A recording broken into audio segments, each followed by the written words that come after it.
Terrible. All right, one more for you, Shapiro, because I get this tweeted at me a lot. People say, Dave, you should run for president in 2020, but on the second part of the ticket, Shapiro should be number one. You'd show people that bridges can be built, blah, blah, blah. Would you ever go into politics?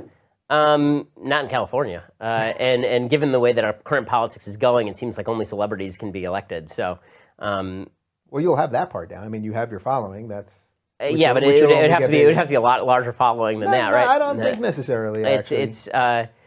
It's something that I could see doing at some point. 2020 is a little soon. But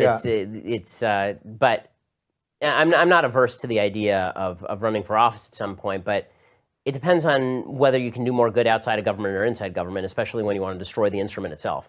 Not to destroy the entirety of the government, to destroy a lot of the power of it. Can I help you out? Okay. Alrighty. How are you doing? I'm pretty good. How are you doing today? Yeah, doing okay. A little chilly, but it's November, right? Seems like a lot of security for no protesters. I'm not security. Let him speak. Ben, you're the How are man. you, sir? Sure. Over here for a minute. Oh. How are you? I'm the head of public safety. Nice to meet you. Pleasure to meet you. You know that you weren't registered, whatever, for the group didn't register you for the event. They have strict things, Welcome to so Soviet you're Union. not allowed, into the event. Well, I mean, YAF did inform you that I was coming as a speaker, as a person sitting in the audience, as well as a member of Christina Hoff Sommers' team. So I'm not sure whether their standards are necessary. I'm also wondering exactly why it's so necessary to keep me personally out. We're just following protocol, sir. Well, why is your protocol to keep me specifically out? What country protocol? Soviet Union or United States? You want to step over here to decide? Well, I'm happy to do it right here if you'd like. I mean, I don't think this needs to be private. The bottom line is it's private property, okay? It fully wasn't aware. proper procedures weren't followed, and you're not going to be allowed to. So am I to understand that if I take 3 steps forward, you will attempt to have me arrested? If you create a problem and you will not, leave the campus, yes. Okay, so just to be clear, if I attempt to enter that hall right there and sit down just to listen to somebody speak, or if I attempt to ask a question or to engage in free speech, you will have me arrested. At this point, yes, sir. Okay, then I'm glad that we've clarified that situation. I'm also glad that in a city, I mean, we clearly have great security. I'm glad in a city that has some 4,000 shootings to this date, you have 30 members of security just for a 5'9", 165 Jewish guy. This is maybe a mild allocation of resources. Well, okay. Well, if that's the way we're going to do this, then we'll just do the events elsewhere, folks. So follow us. Get out!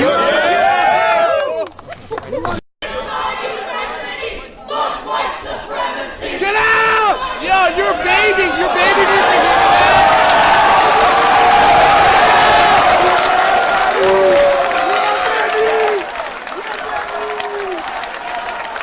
Howdy.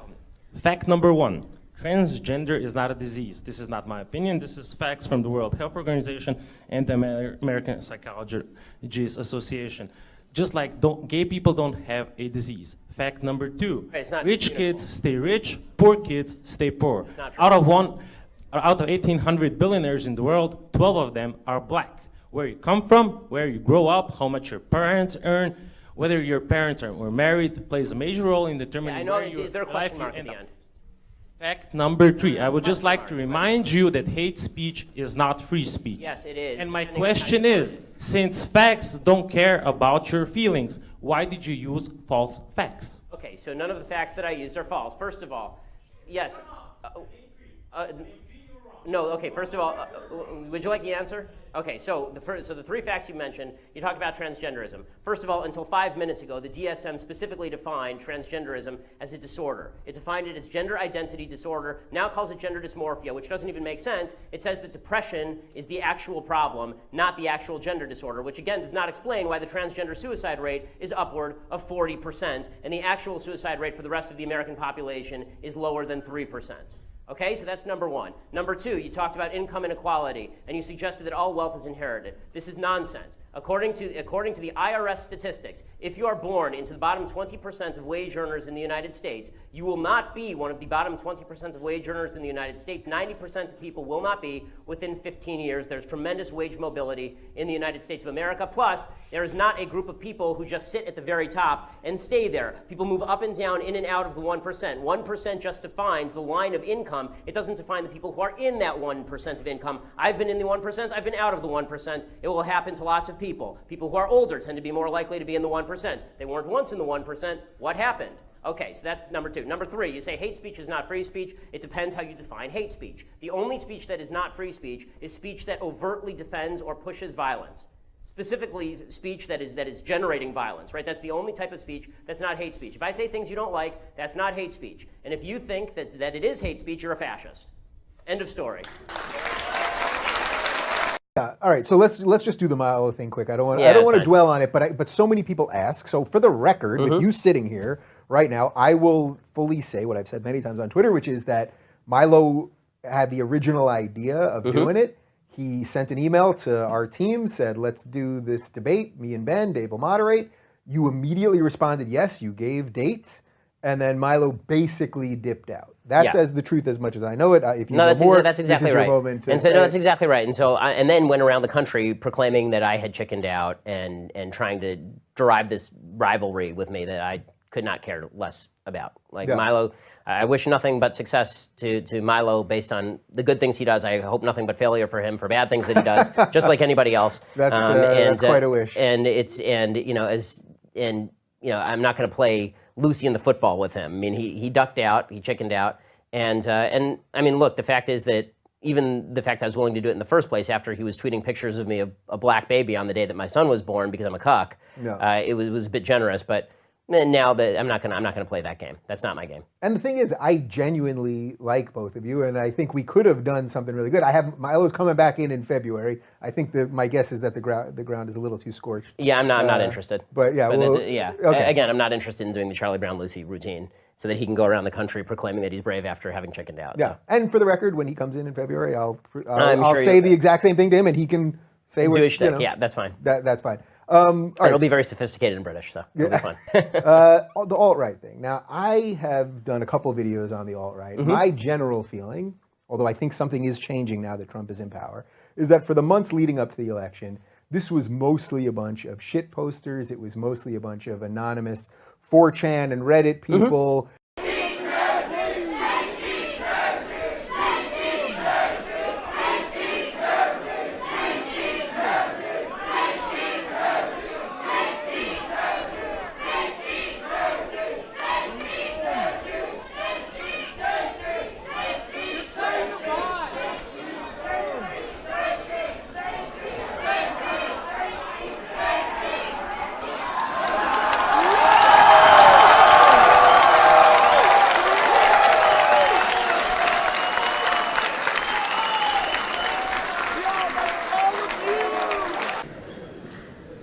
The left also doesn't believe in the sort of founding notion of rights for individuals absent intervention. They believe that rights actually spring from the collective. So you only have a right to do a thing because the collective says you have the right to do a thing. It doesn't adhere to you as an individual from God. Instead, it comes from the state. They think that rights did not exist before government. Human beings don't have individual rights. We have things that the collective gives us. If we harm the collective, the rights disappear. And so the question becomes not what right do you have? It becomes not what right does the government have to invade your right to own an AR-15. The question instead becomes what right do you have to own an AR-15? The burden of proof is on you, the individual, to prove that you have a right. It's not on the collective to demonstrate why they should be allowed to invade your right. Right? This is why the left likes the French Revolution, because the French Declaration of the Rights of Man says, quote, no body nor individual may exercise any authority which does not proceed directly from the nation. You cross the nation, you're in serious trouble. Justice Ruth Bader Ginsburg feels the same way. She says that if she had to create a constitution for a new country, she wouldn't use the Constitution of the United States. She says the South African Constitution is better, because it was a deliberate attempt to have a fundamental instrument of government that embraced basic human rights. What are those rights? Rights that come from the collective. The right to food, the right to housing, the right to health care and water and social assistance. But of course, those aren't rights. You have to make somebody do something in order to get those things. My wife is a doctor. You don't have a right to her health care. You don't. You have a right to access her health care if you can pay for it and she agrees to it, but you don't have a right to her health care. That's tyranny. It's involuntary servitude. You can't put a gun to my wife's head and tell her that she needs to care for you. But the left believes you can. When they say right to health care, that's what they mean. Because all rights spring from the collective, and my wife doesn't have the right to say as an individual, I don't want to do this. Only these rights, these positive rights, is what the left calls positive rights, as opposed to negative rights. Negative rights like the right to free speech, meaning that you don't get to invade my right to free speech. The left believes not in negative rights, they believe in positive rights, the right that you have to take something away from somebody else. Obama said the same thing. In 2001, he openly said he regretted that the Constitution was a charter of negative liberties. He hoped that the Constitution could be twisted in favor of these positive rights. And this is, by the way, what the left terms social justice, the idea that all rights spring from the collective. Right? If the collective trumps the individual identity doesn't mean anything. All that matters is the collective. You do lots of stupid things. Yeah. The question is, there are people who are making the affirmative case that this is making the country a better place and making the dialogue more open, when in reality what you're actually doing is you're breeding the resistance to the dialogue, right? Because then... Yeah, I guess what those people would argue is that the system has become so rigid and so afraid of everything and every idea that the only way... And I think Milo actually said this to me on my show, which was a year before the election, that this was the only way we were going to break any of this political... But even Milo knows he's lying. Next, when Milo's on, ask him one question. If he thinks that's true, ask him to say the N-word on your show. That's the most rigid taboo in American society. Ask him to say the N-word. If he really believes that all taboos ought to be broken because taboos are worthy of being broken and we have to break down the system, ask him if he has the balls to say the N-word on your show. I will do that. I guarantee he says no. All right, so I'm going to guess that we... I said with Jenner in 1976 before he set the record, and then it spread to the state high school leagues, and obviously it's going to go to the Supreme Court here. You know, the bathroom bill, so I have a long history. I've taken the NBA on, NFL, all the major leagues teams. My question is, where is this all going to end up?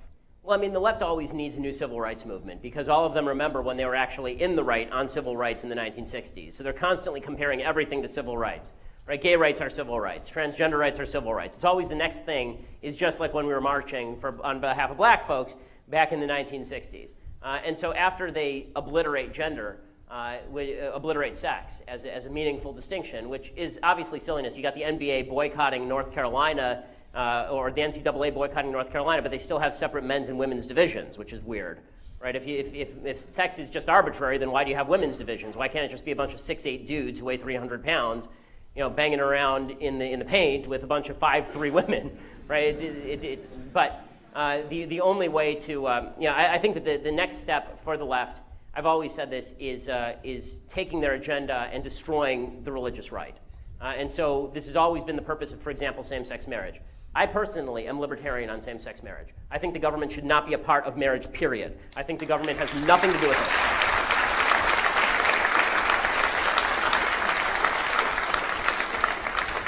And that's not because I'm morally for same-sex marriage. I'm not. I don't think that homosexuality is I'm a religious person. You know, as a religious Jew, I believe there's such thing as sinful and not sinful. That doesn't mean that's public policy, right? Public policy is different than that.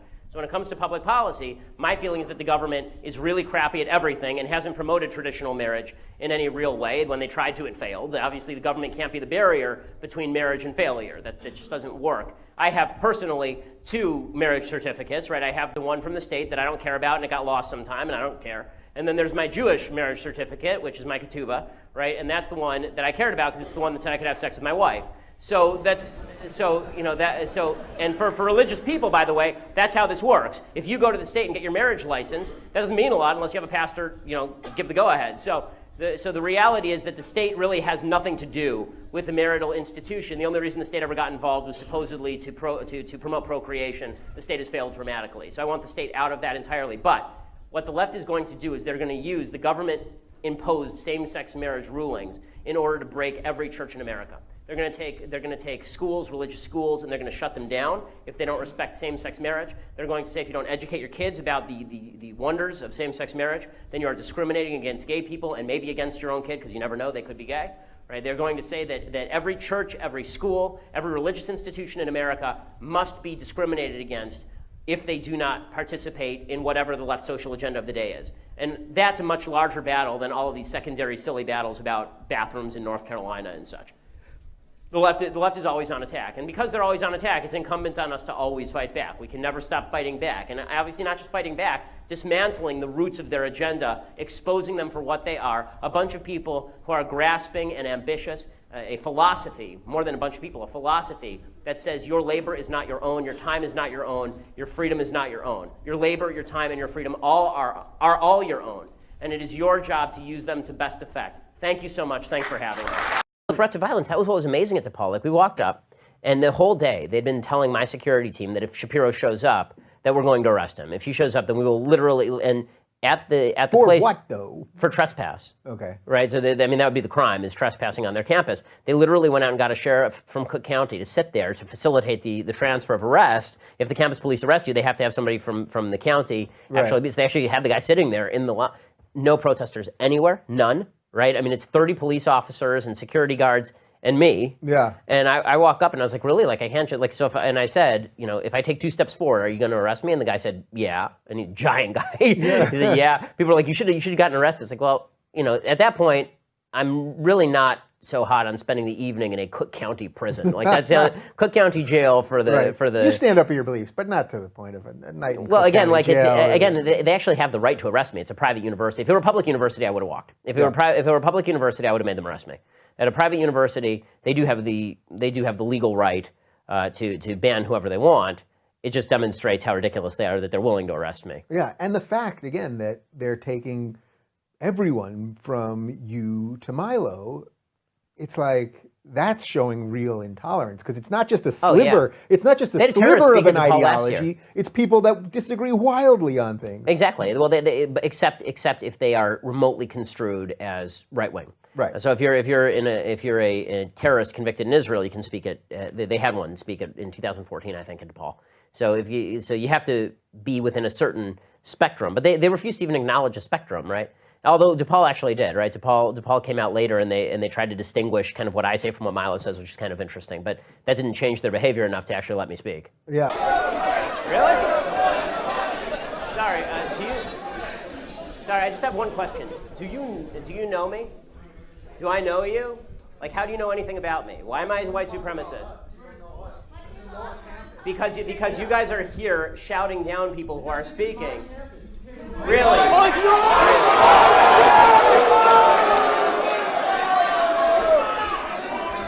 Okay, last time. How what starts? What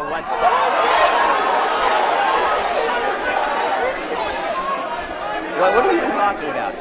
What is it? And why, if you have a question, why don't you just ask it? I'm happy to talk with you, but this is nonsensical. This doesn't help. What was that? Well, then tell your people to sit down. We're having a question-answer period. Well, then, who are they? If you want to have a conversation, let's have a conversation. This is not productive.